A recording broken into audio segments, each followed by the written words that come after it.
Unrest and violence rocked the city of Davenport Sunday night into Monday morning. Disturbances around the North Park Mall began around 10 p.m. as hundreds of motorists gathered, some standing on cars in defiance of police orders, others damaging mall property and nearby businesses. We responded to more than 45 disturbance calls, serious disturbance calls. We responded to dozens of confirmed shots fired incidents in this city involving those vehicles and the occupants of those vehicles. Before we continue and show you the video that we have, we want to make sure that we mention that we have spent our time this morning and overnight combing through video to remove any inappropriate language, but it is very possible through the chaoticness and the hectic way that everything has been going that we may have missed some. So just a warning, you may hear some adult language. We want to give you that warning so that you can use your own discretion. Yeah, Jenna, a lot developing overnight. I have to say, when I woke up in the middle of the night for work, I heard sirens throughout the city of Davenport, and that's because, as we know, police have been extremely busy. This morning, I'm live outside Davenport Public Works. No sign yet of any city officials, but we are told that there is going to be a press conference, as you mentioned, roughly 20 minutes from right now. Thank you for being here. Appreciate it. Thank you, Mayor. Yep, thank you. Thank you. Can I clarify the curfew? Is that still in place right now?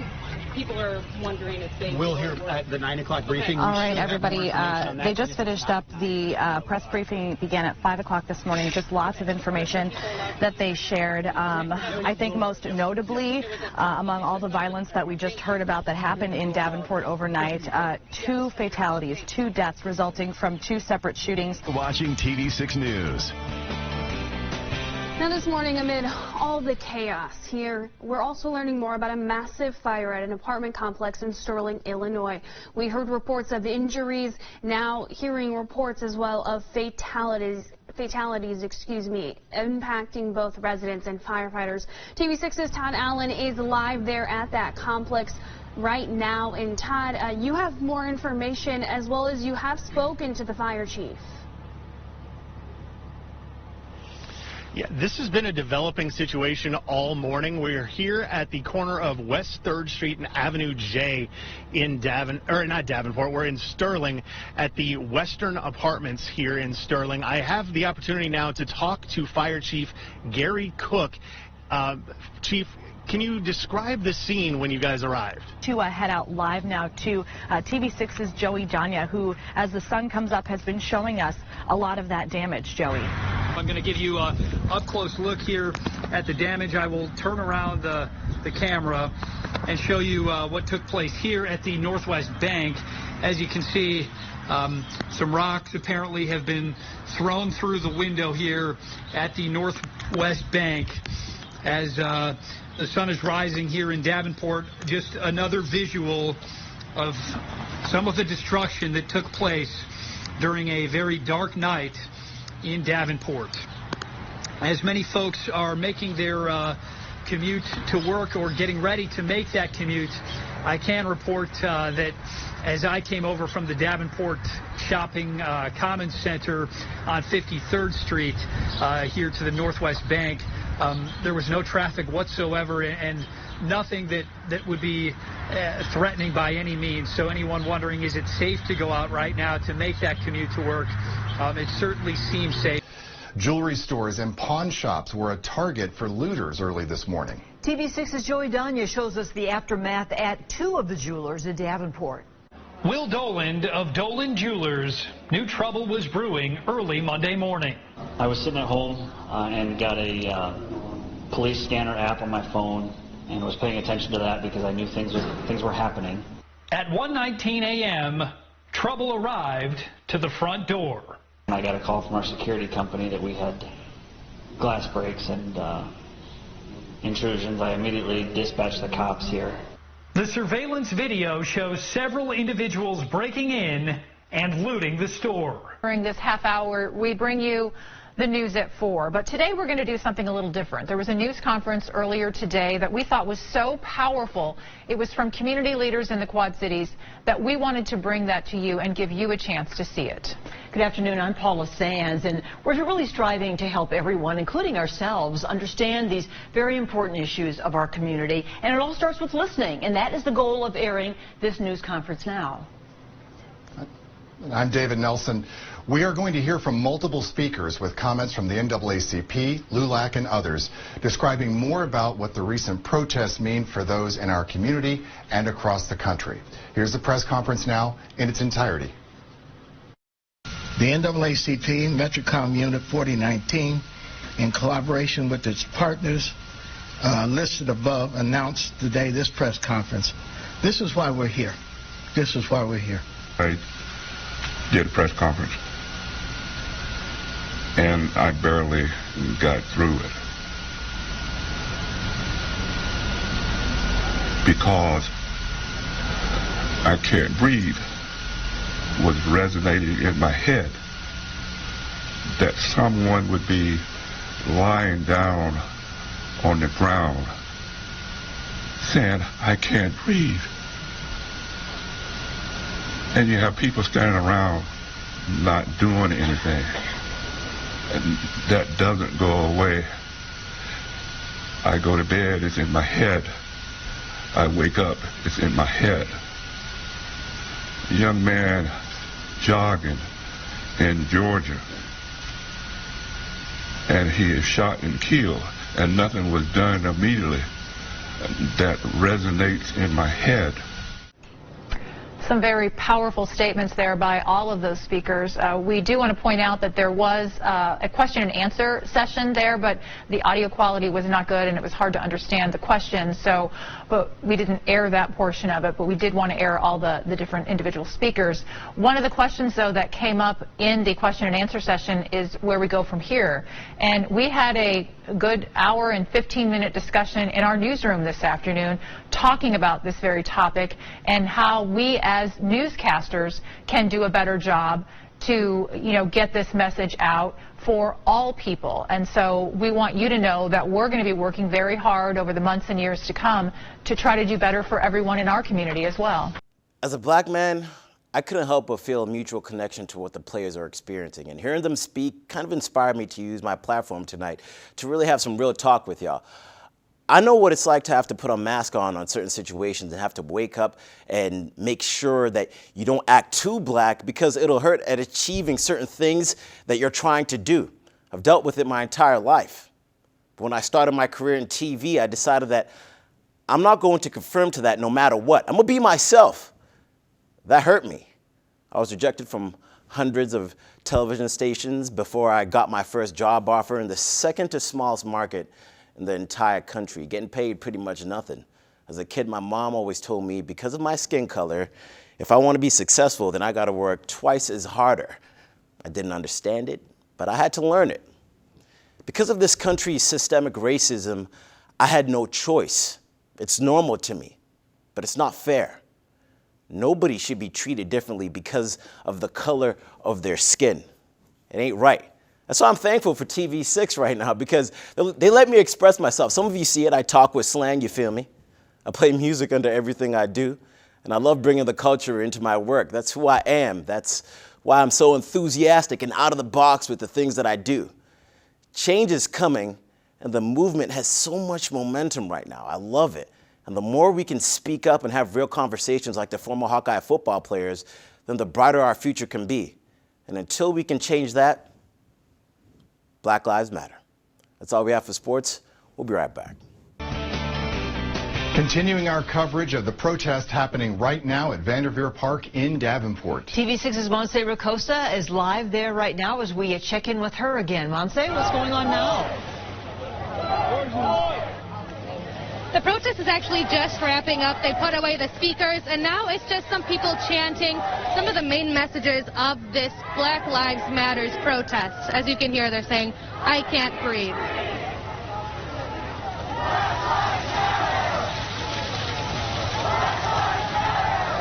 Breaking news off the top tonight, Sterling police have made an arrest in connection with a fire that killed 3 people, including 2 children. Good evening, I'm Sharon DeReek. I'm David Nelson. Police say 40-year-old Stephen Cole of Rock Falls was arrested today and charged with 3 counts of aggravated arson, 1 count of residential arson. Out early Monday morning in the Western apartment building in Sterling, 49-year-old Carrie Hose died along with 2 children, 8-year-old Shiloh Walker of Davenport and 13-year-old Selena Serrano of Sterling. A 35-year-old woman and 12-year-old girl were able to escape. They were taken to the hospital. Their conditions are not known. Coleman is in the Whiteside County Jail tonight under a $1 million bond, and police say other charges are pending.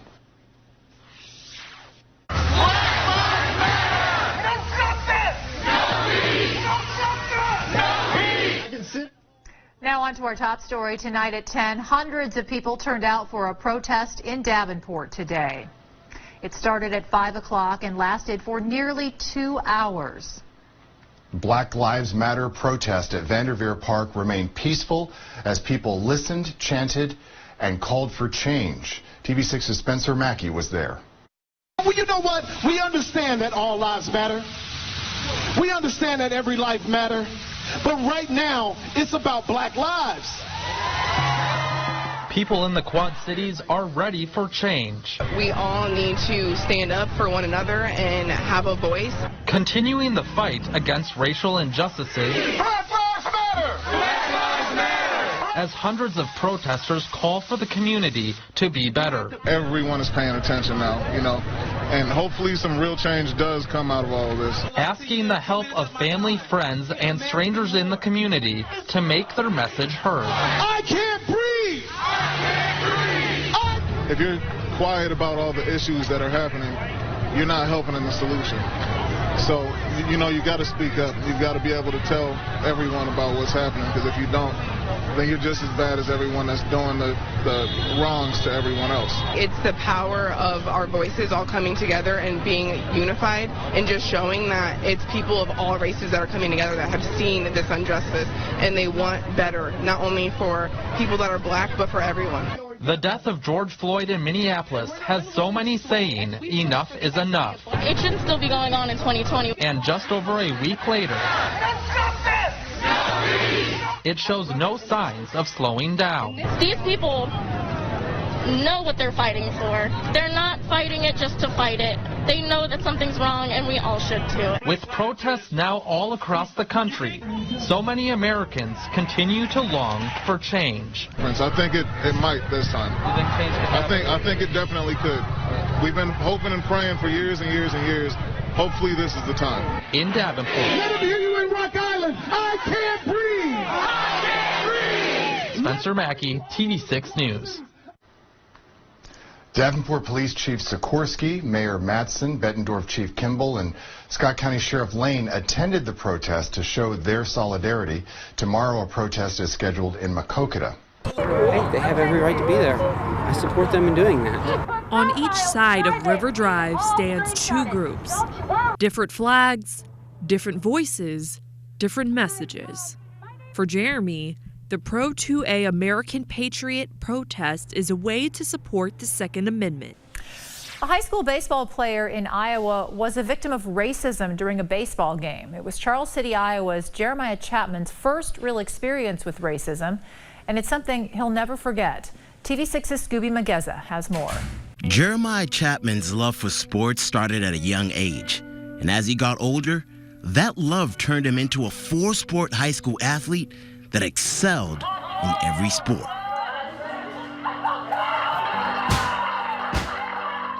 During a high school baseball game in late June, Jeremiah was playing in the outfield against rival school Waverly Shell Rock. It was then he started to hear racist remarks from the fans. It started by them calling him Colin Kaepernick, a former NFL football player that took a knee during the national anthem against police brutalities on black people. And as Jeremiah tried to ignore them, the comments escalated.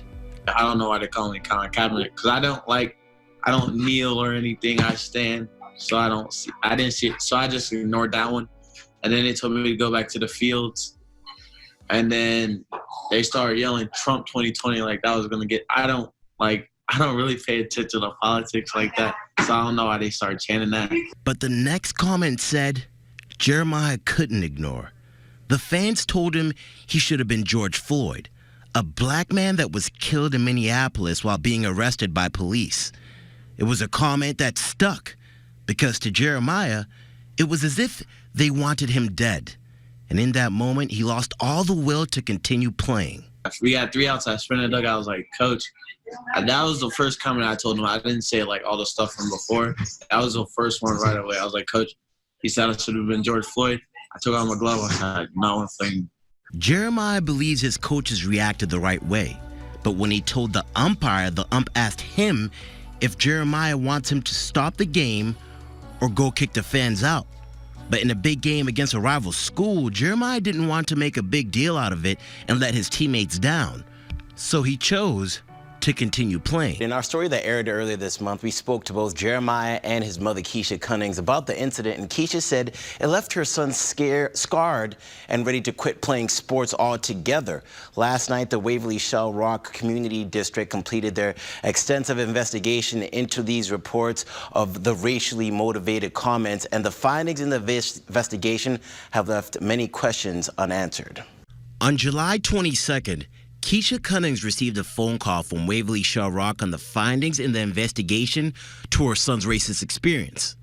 She was told that the investigation did confirm that Jeremiah was called Colin Kaepernick, and they did confirm he was told to go back to the fields, but the investigation could not confirm that that comment was racially motivated.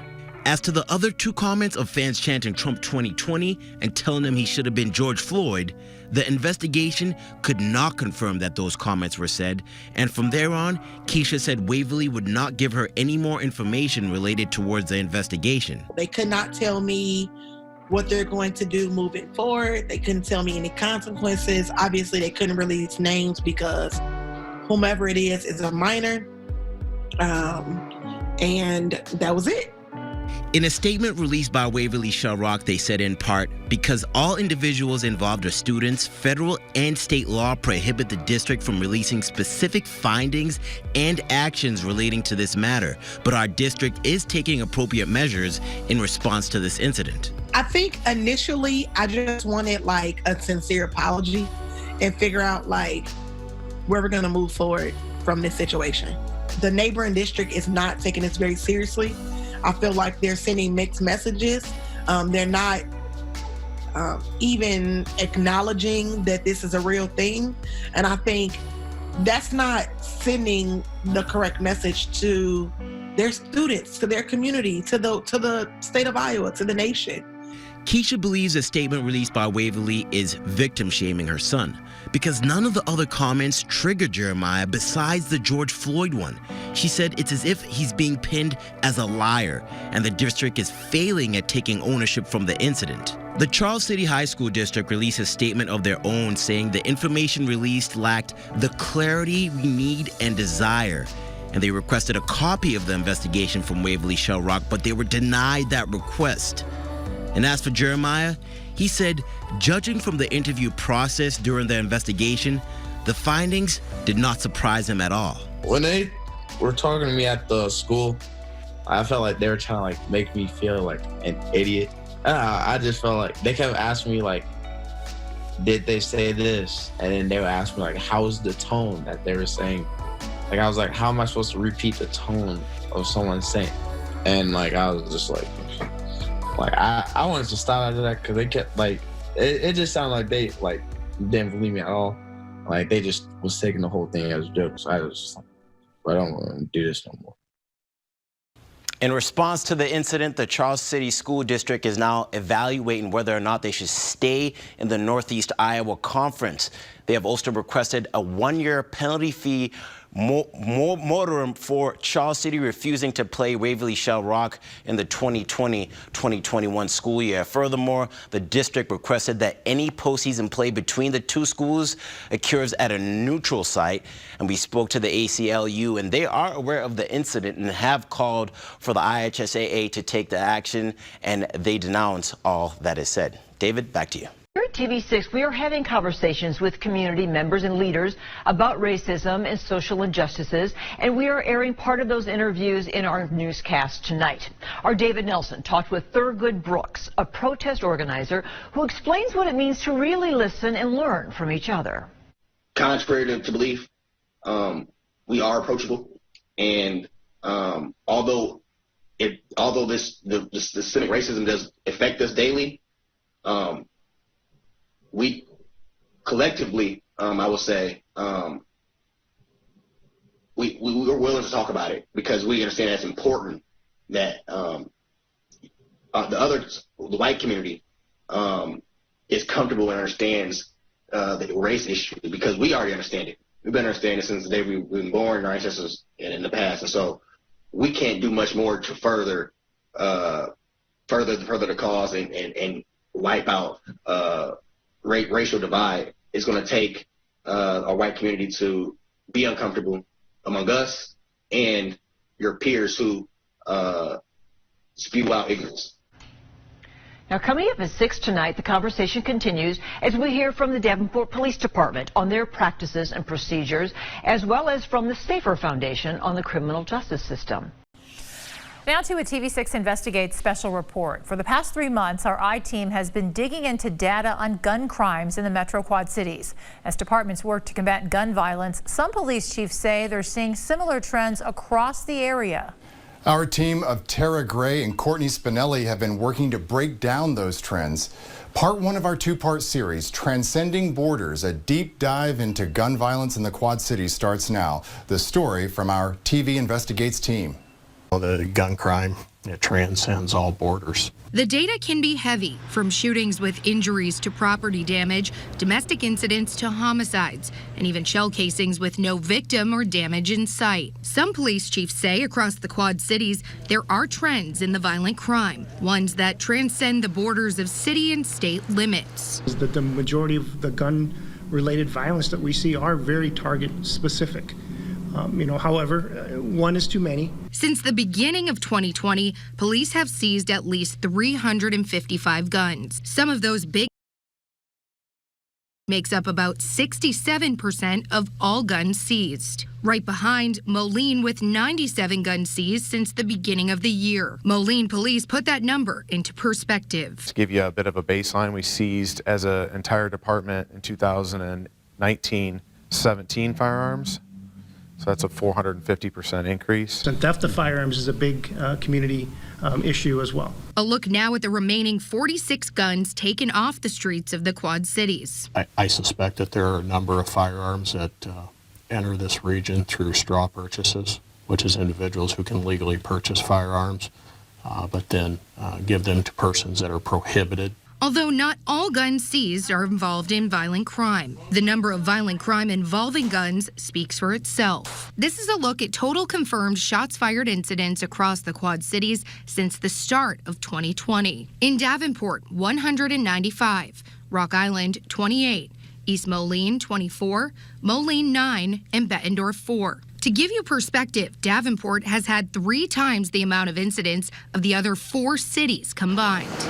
Now, how does this compare to years past? Let's focus on 2019. Davenport had the exact same number in all of 2019 as it did in the first 9 months of 2020. We have seen an increase, a significant increase in shots fired incidents and gun-related incidents in Davenport this year. Here's a look at how other cities compare. The trends in gun violence stretch beyond the total number of incidents and guns taken off the street. Yeah, these incidents are definitely not random. These are targeted. QC law enforcement says so-called hybrid gangs are responsible for part of the targeted violence in the area.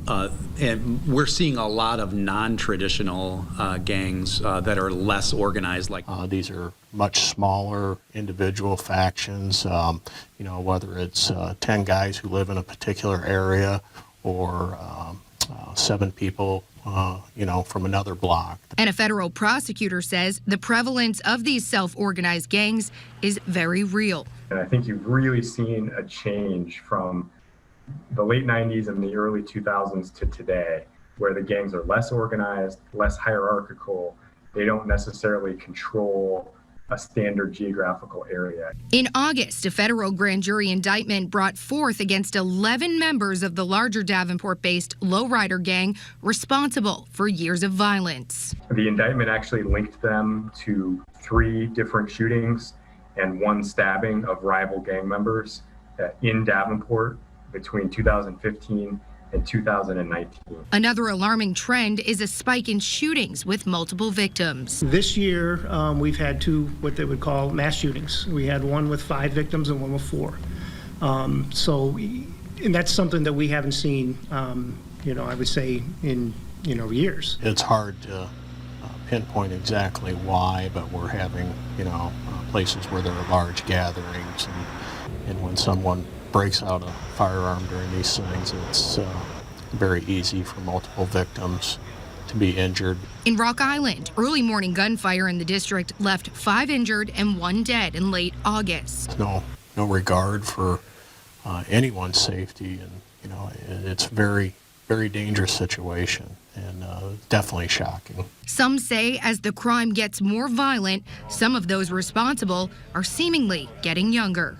They haven't yet built up a record of criminal convictions, but they are the ones driving the actual shootings on the street. A push by area law enforcement to curb the crime. That what affects one city in the Quad Cities affects all of us. You can't be apathetic to gun crime in your community, and you can't ignore it and hope it's going to go away, because if you don't take a stand, it's just going to get worse. And we've seen that. A crime that transcends beyond city borders. Reporting for TV6 Investigates, Courtney Spinelli, TV6 News. Now today we got an update from Davenport Police that there have now been at least 207 shots fired incidents, up from our 195 we told you about in the report there. Now tomorrow, in part 2 of our special on gun violence in the Quad Cities, a closer look at what Quad Cities law enforcement is doing to combat the violence. What police are saying about their push to take illegal guns off the street and prevent crimes through community-based efforts. Plus, area prosecutors talk about how they're doing their part to make sure those responsible for gun crimes are held accountable. It was a storm unlike any other we had seen in years. 100-mile-per-hour winds, torrential rain, and hurricane-like conditions. The storm quickly became known as the derecho. Essentially, a derecho is a line of severe thunderstorms that just doesn't stop. It's a line that gets bigger and more bowed out as it crosses the landscape. It's like a war zone here, a war on trees. We've just lost so many trees, and I love trees, so this is heartbreaking to see all the damage in our town.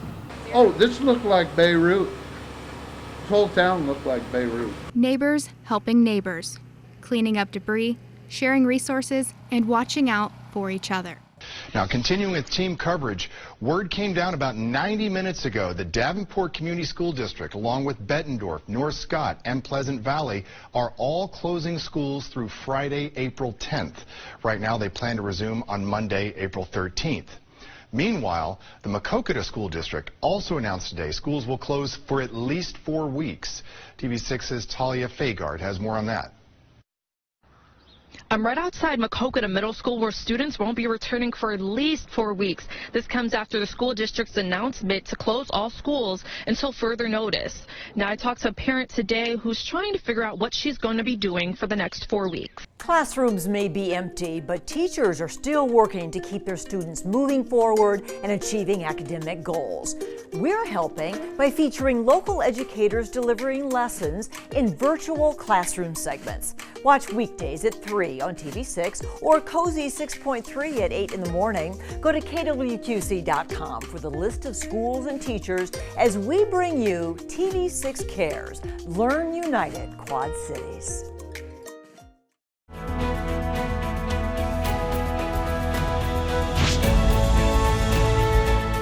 Welcome back to our special broadcast, Commencement 2020 Reimagine. We're celebrating the senior class of Davenport North High School. Our next speaker is a member of the senior class, Jacob Hansen.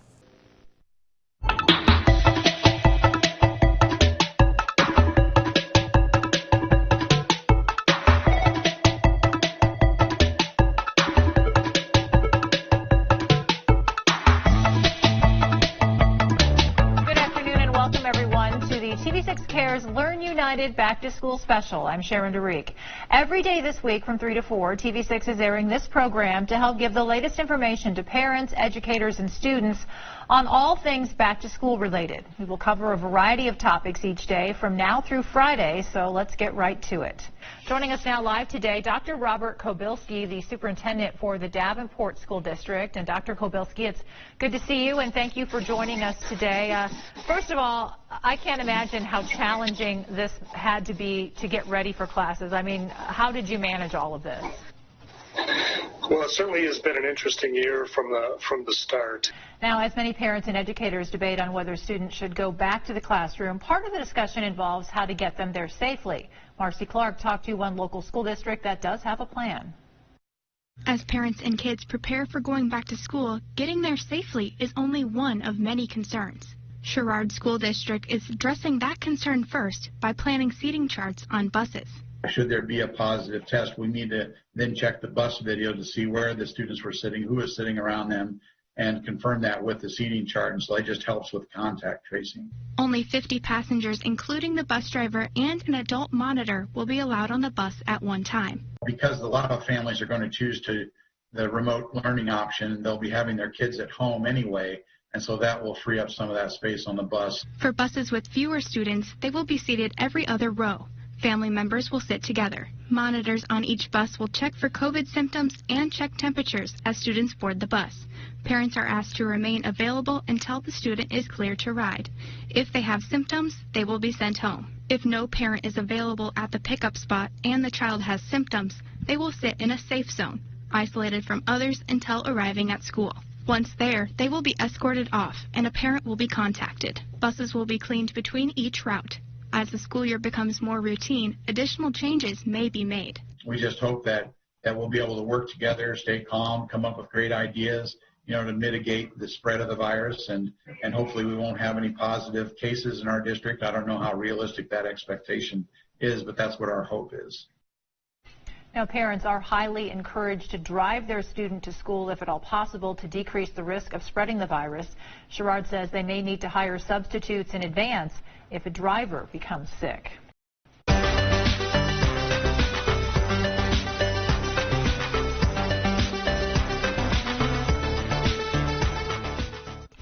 First, the Geneseo superintendent tells TV6 the middle school and high school were learning online yesterday after they were notified an employee tested positive for COVID-19 over the weekend.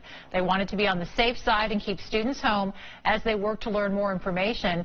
TV6 asked if students were back in the buildings today, but we have not heard back yet. CGH Medical Center, when you walk into one of the entrances that are open, you'll be greeted at the door with a series of questions related to COVID-19, and then they'll do this.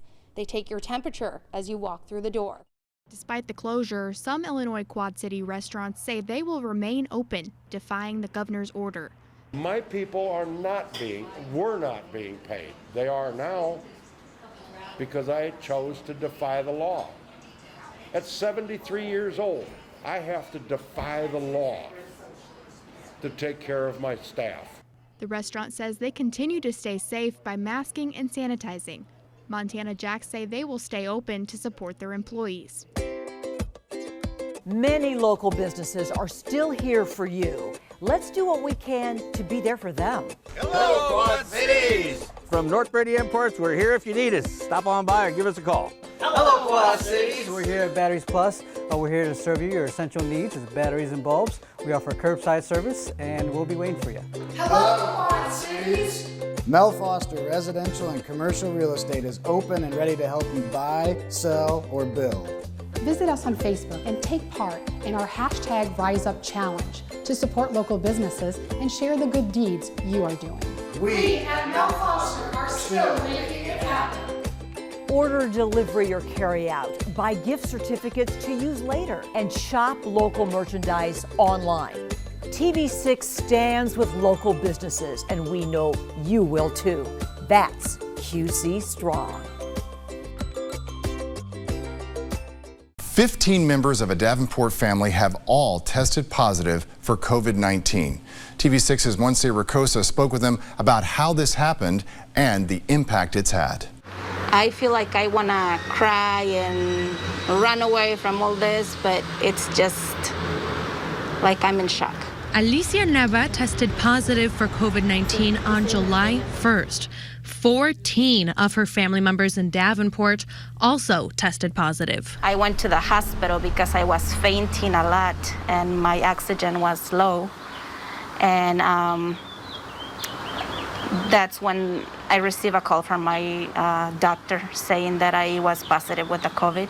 Me empecé a sentir muy como espanto, como no sé, algo así bien fuerte que sentí porque me puse a llorar. Y tengo 2 niños de 7 años y 5 años. Y mi temor era también que, que se contagiara. The youngest family members were asymptomatic and spent time together, eventually spreading the virus to everyone else. She didn't know. So that's how it spread it, because we were taking, the steps that we're supposed to take. We weren't visiting anyone, or, everyone was staying at their house, and it just happened. 3 family members are still in the hospital, including their 77-year-old father. Mi papá está ahora sí como dicen, de que puede morir, que piensen en sus hijos. They need to think about others and really take care of everyone. Family has a fundraiser on Alicia Nava's Facebook page to help pay for some of the hospital bills since the 3 main breadwinners are in the hospital. If you feel sick or have symptoms, you're recommended to get tested and self-isolate. Teen cases continues to grow. New numbers in our area show some groups are being affected more than others. Good evening, I'm Sharon DeReek. I'm David Nelson. TV6's Monse Ricosa is here with more on the extent that communities of color are being impacted by COVID-19. Monse? An analysis from the Associated Press and the Marshall Project found people of color make up just under 40% of the U.S. population, but accounted for approximately 52% of all excess deaths above normal through July. In the Quad Cities, there is not enough data on COVID-19 related deaths to see a statistically significant trend. However, we can see a trend in positive cases throughout both states. In Iowa, there are about 95,000 positive cases. Those cases, though, don't directly correlate with the population of Iowa. 85% of Iowa is white, but they only make up 72% of the positive tests. On the other hand, 6% of Iowa is Hispanic, and they make up 13% of the positive cases. We knew right away that people of color were being disproportionately affected, but there's been a lapse in data, so we just don't know exactly, the exact number of people who are affected and what their racial or ethnic backgrounds are. From Rock Island County's report of nearly 3,000 positive cases, only 461 people reported their racial and ethnic backgrounds. However, those reported cases do give us an insight to how COVID-19 is affecting communities of color. This is Rock Island County's demographics according to the census. Nearly 73% of the county is white, 13% is Hispanic, and 11% is black. Now look at how it changes in the county for reported ethnicity and race. The 73% white shrinks to 39%, 13% Hispanic grows to 33%, and 11% black grows to 19%. We know in Rock Island County that our health outcomes are worse. We have a higher rate of chronic disease, and we have a lower median death rate or death age. So we know that we have some health equity issues. Part of the issue is economic. You can't afford to make a healthy meal, or you don't have a place where you can make it. That is going to affect your health. I mean, your most important basic needs are not being met. So therefore, you're not going to be able to worry about something that you think will just go away on its own. Janet Hill says Illinois now requires demographic information online, which should help see more clearly who is affected. We also reached out to counties in Iowa to see what their cases were by race and ethnicity, but they could only provide statewide information. Sharon? All right, thanks, Monsey. Now you can hear the full interview and more on COVID-19 on our podcast, Descubre with Monsey, and our TV6 News app and website, as well as SoundCloud. This is a TV6 News Coronavirus Special Report. Welcome, everyone, to this TV6 Coronavirus Special Report. We, of course, want to keep you informed not only with the updates on this global pandemic, but things you can do to feel safe and empowered as we all deal with the sweeping changes in our communities. Tonight, we dive more into your own mental health. Joining us now are Matthew Martinson, a licensed mental health counselor and owner of QC Counselors, and Rumeza Khwaja, a life coach who joined us last night as well. Welcome to both of you. And let's start with Mr. Martinson. What are some of the stories and concerns that you are hearing from patients? Considering the current tone of racial inequity, let's recognize the fact that every single one of us that you see here tonight is white. Dr. Miller-Meeks, what words do you have for the black and other marginalized voters watching you right now who maybe don't feel like they're being represented here tonight? Tonight at 10, an historic day and night as polls are closing across the country and votes are being counted for the 2020 U.S. general election. Good evening, everyone. I'm Sharon Derek. I'm Paula Sands. Tonight we are covering all the races from local, state, and the national level. And we are not only covering the results, but we're also covering what it all means. We're putting it into some context for you tonight. We have multiple crews in the field who have been live since 4 this afternoon, gathering information from our local counties, Marcia Lenz in Scott County, Spencer Mackey in Rock Island County, Talia Fagart, and Michael Tilka as well. We're on to Iowa, so we can take a look at that, where the polls just closed, a little over an hour ago. Scott County in the blue right now. Here, I'm going to call this up for you. You can see all of these numbers when you look for yourself online if you'd like. Blue also in Clinton and in Muscatine counties. Red counties for Trump so far are Cedar, Louisa, Des Moines, Lee, and Jackson County here in our viewing area. Joe Biden leading in Iowa at this point, where Donald Trump won in 2016, Iowa carrying 6 electoral votes. All right, one of the big races that we are following tonight, of course, is the Senate race in Iowa. The numbers are really coming in. Just a moment ago, KWQC.com, 51% is what we're reporting, and now 60% here just in the last 5 minutes or so, 63% reporting now. And you can see that the race is tightening up quite a bit. Greenfield is ahead still by about 5 percentage points, whereas she was ahead by 11 or 12 earlier.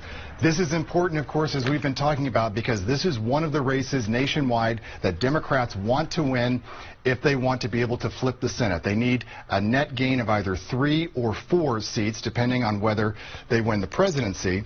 And so we look at how that plays into the national picture. Iowa still remains to be seen. One of the states that they need to flip tonight, Democrats do, would be Arizona. But you can see it's listed here by NBC, too early to call. However, former astronaut Mark Kelly does have about a 10-point lead right now with 75% reporting. Colorado, Democrats have done it. Hickenlooper has won sizably. He's already the projected winner, and he's ahead by about 11 points right now. But again, he's predicted the win. The other big race, North Carolina, enormous amount of money went into this race, and right now it is too close to call. 94% of the precincts reporting there, and it's about a 1% separation between Tillis and Cunningham, the Republican and Democrats. But again, Democrats have picked up 1. They want to pick up Iowa and a couple of those others to try to get control of the Senate.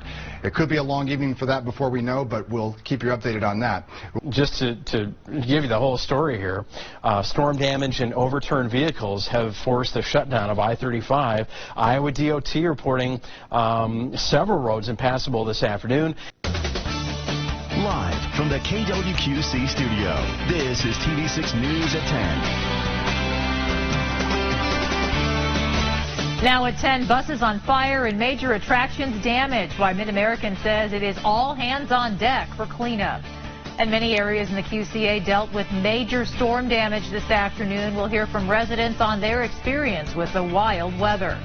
And coronavirus has canceled many sports this year, but high school football is a go in Iowa. We'll take a look at what the first day of football practice looked like.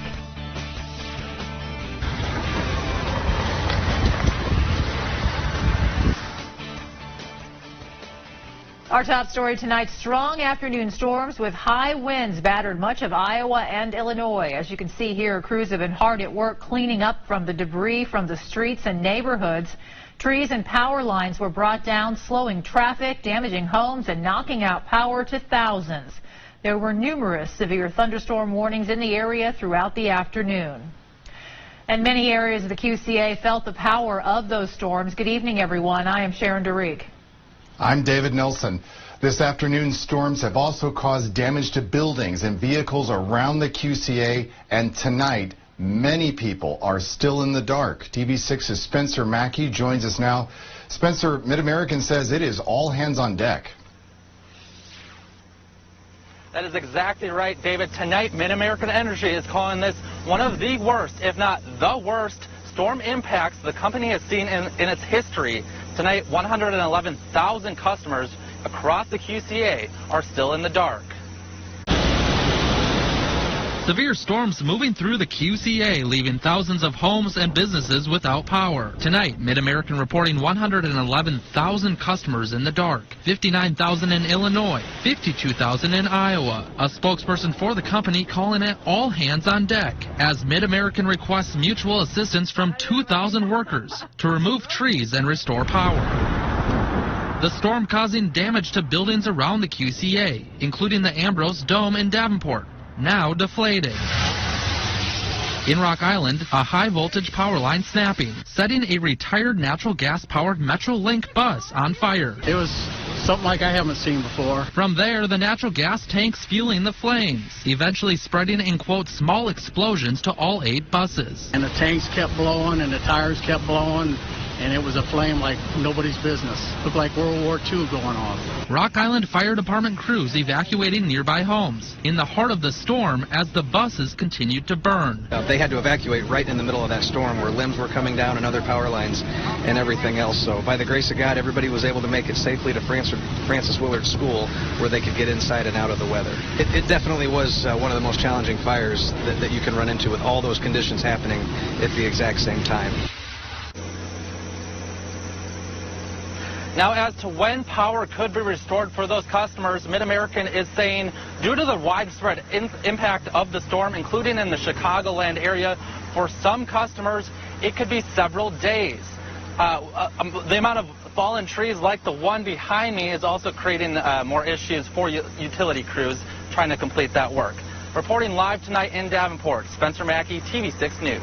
All right, thank you, Spencer. Now, we also want to give you an update from Davenport Public Works that there will not be a solid waste collection tomorrow, so crews can focus on cleaning debris from the roads. All right, it's taking a look at more storm damage here. These photos were all submitted from our viewers, and as we told you, trees and power lines were literally brought down everywhere, slowing traffic, damaging homes, and knocking out power to thousands. Homes and business owners around the QCA are continuing to assess the damage. And again, as we're seeing here, this is not just one area. Damage can be seen across the QCA tonight. TV6's Talia Fagard went to scope out the extent of the damages across the area and spoke with a homeowner who had a tree fall on their house. The damage from the storm can be seen all throughout the Quad Cities and surrounding areas, from power outages to tree debris. Now, the community is beginning the cleanup process. Lights are out across the QC following severe storms Monday afternoon. In Davenport, Vanderveer Botanical Park showing a much different presentation. City crews were also in the neighborhoods cleaning up debris on the roads. Damages vary from ripped up gazebos to trees falling on homes. In Moline, Abby Tates and her family are safe following this surprise from a soft maple tree outside of her home. Tates and her husband were working from home when the storm hit. Then we heard a noise. I grabbed my dog because she started barking. I picked her up and we ran to the front of the house and just saw trees over all of our windows, just tree branches. And so we waited till the storm calmed down and we came out and looked, and it's worse than we imagined. While the external damage may look rough, she's grateful the internal damage was non-existent, the tree falling close to the corner of an important space in the home. That is the corner where our child's bedroom is. Luckily, the tree hasn't come through our house yet. Hopefully it doesn't. It broke a window on the front porch, but it's reaching all the way up to the attic. She's thankful that her family is safe and she's optimistic, looking forward to having a new view on her front yard. Looking forward to this tree not being here, I suppose. That's one bright side of this, is this tree won't be here. It kind of ruined the sidewalk, and it was getting really close to our house, so I was wanting to have it taken down eventually, but I guess this is one way to get that done. Yeah, everyone's safe, and the house isn't internally damaged, so we're very thankful. Yeah.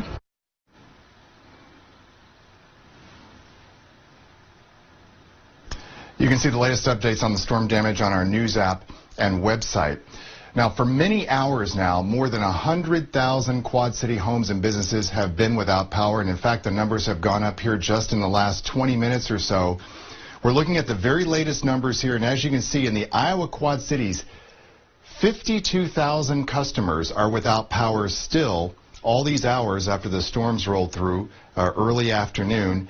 Many of them are in Davenport, around 39,000 customers on the Iowa QC side are in Davenport. So if you're in the city of Davenport, you've got a pretty good chance of being without power tonight. And as you see there on the Illinois side, Illinois QC, 58,000, more than 58,000 customers are without power right now. Just remarkable to not only have this number, but to have this many people without power for this long. And when this happens, when you are without power for this long, you're worried about a lot of things, including the food in your fridge and freezer.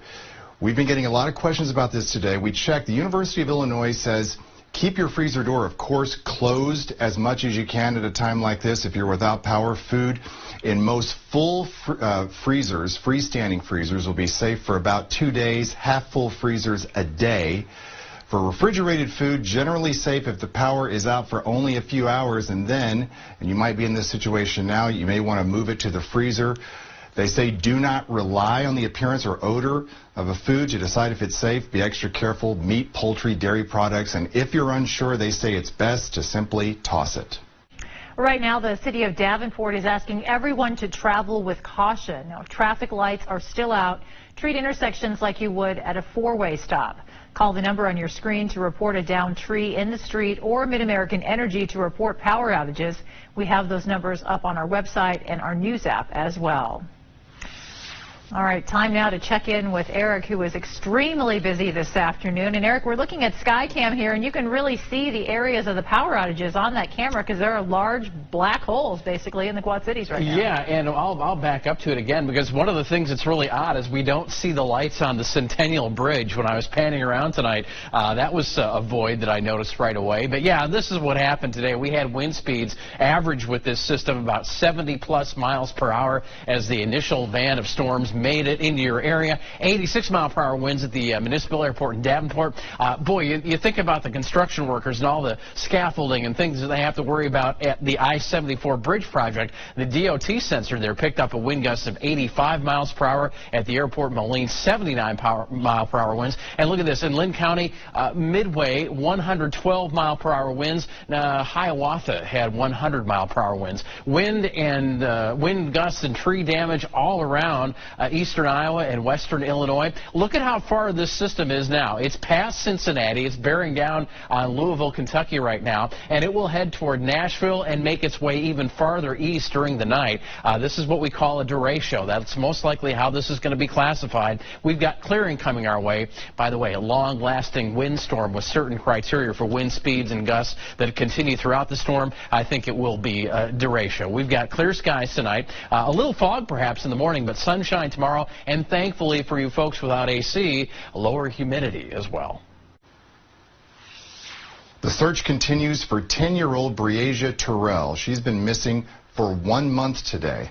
There's not been an update recently from investigators. They do say they are aggressively working the case still. A reminder, if you have any information, contact Davenport Police, number listed on your screen, and you can find it on our app and website as well. The body of a woman believed to be Laura Cowell from rural Galena has been recovered from the Mississippi River near Canton, Missouri. While a positive identification has not yet been made, investigators do say the description and other identifiers are consistent with the missing 57-year-old woman. Cowell was last seen on Friday. Chaos outside the White House tonight as President Trump's coronavirus briefing was briefly interrupted after Secret Service responded to shots fired nearby. Whitney Wild is at the White House with the latest. It's hopefully soon. Minutes into a press briefing, Excuse me? the president abruptly escorted from the podium. The White House placed on lockdown after shots were fired across the street near Lafayette Square. President Trump returned moments later to address the incident. There was a shooting outside of the White House and seems to be very well under control. There was an actual shooting and somebody's been taken to the hospital. I don't know the condition of the person. It seems that the person was shot by Secret Service. Despite the unnerving situation, the president says he wasn't concerned for his safety. I feel very safe. And quickly moved on to face questions from reporters on a number of issues, including his pitch to sign an executive order to protect people with pre-existing conditions, despite the fact coverage is already guaranteed under the Affordable Care Act. Just to let people know that the Republicans are totally, strongly in favor of pre-existing condition, taking care of people with pre-existing conditions. The president also touted a series of controversial executive actions he issued over the weekend after stimulus talks between the White House and lawmakers stalled. A lot of money will be going to a lot of people very quickly. But the administration says they're still open to a deal. Anytime they want to meet and they're willing to negotiate and have a new proposal, we're more than happy to meet. At the White House, I'm Whitney Wild.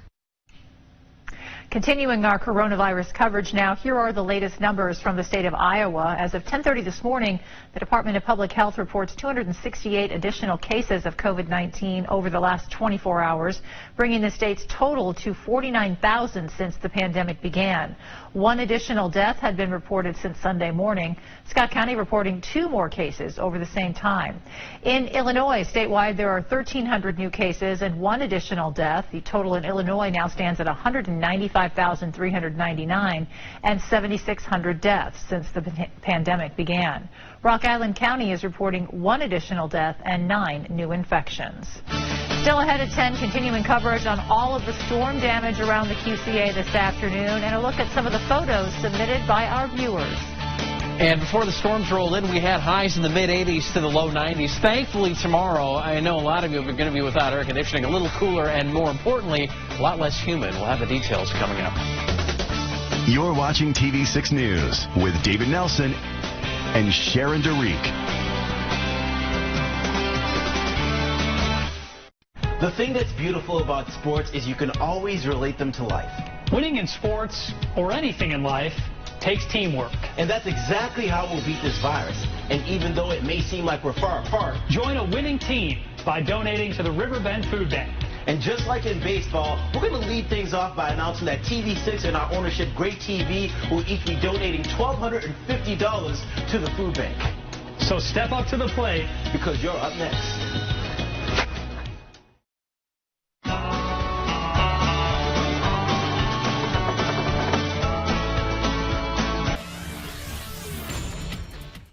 Friday night, Noah was our special guest anchor on the TV6 Highlight Zone. Guys, I think I got somebody here that's going to do the North Sky Highlights. Oh my goodness. Oh, look what we got. How you doing, Noah? Pretty good.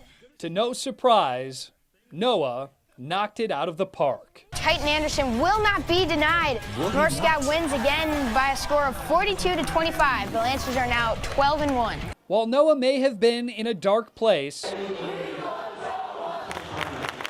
I don't have that outcast feeling as much anymore. You know, it gives me a lot of joy, and that's something I had been struggling with. For over 40 years, thousands of runners have gathered to take part in one of the most legendary traditions in Quad City's history, the Quad City Times Big 7, a 7-mile test of speed and endurance up Brady Street Hill and through the city of Davenport. And since 1983, TV6 has been there as the exclusive broadcaster, once as WOC, and now as KWQC. Channel 6 has been there to broadcast history as it unfolds.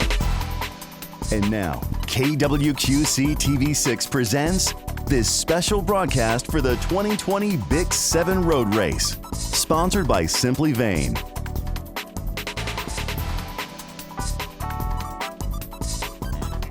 Good morning, Quad Cities, and welcome to KWQC TV6's annual Quad City Times Big 7 Road Race broadcast. Except there's one major difference this year. Yeah, you can hear the cars behind me. We're missing the thousands of runners, the thousands of spectators that line up Brady Street Hill and all of the 7-mile course. That's because for the first time ever, the BIX has gone virtual. From July 1st until today, runners were given the opportunity to run the 7 miles wherever they wanted and whenever they wanted, whether their course was on a treadmill, through a park, or in a different city, state, or even country. The opportunity was still there. Earlier this year, the tough decision was made by race organizers as the coronavirus pandemic impacted the entire world and is still doing so today. They wanted to keep the event going, but in a safe way to help keep everyone healthy. The BIX wasn't the only race to do so, as hundreds of other popular races have also gone virtual or had to be canceled until next year. So today, TV6 is bringing you the best of BIX and what this race means to our community. We're going to take a look back at the history of the race, as well as hear from legendary broadcasters Tom Cornelis and Tony Revis, as well as other BIX 7 legends.